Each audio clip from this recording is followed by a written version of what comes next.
तुमच्या बिझनेसमधनं ना मी तुला सांगतो कोणाला सॅक करायचं असेल ना, तर तुला स्वतःला पहिल्यांदा सॅक कर. हे सांगताना तुला कठीण वाटतंय. याचा अर्थ काय माहिती आहे का, की the business should not be dependent on you. तू त्या बिझनेसमधनं जितक्या लवकर इतकं बाहेर यायला पाहिजे.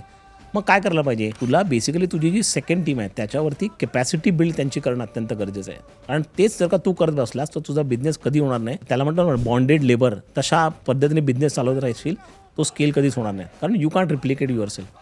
दुसरी महत्त्वाची गोष्ट, तुम्ही प्रोसेसेस नीट लावलेल्या आहेत का?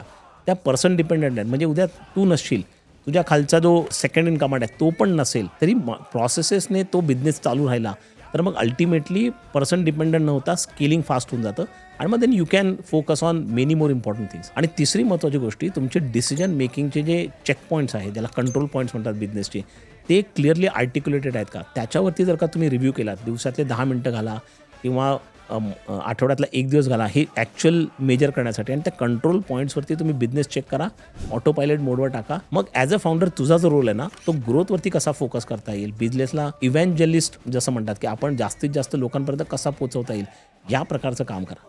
आणि हे आपण जर का केलं ना, तर आपला बिझनेस खऱ्या अर्थाने ऑटो पायलटवरती गेला असं म्हणता येईल.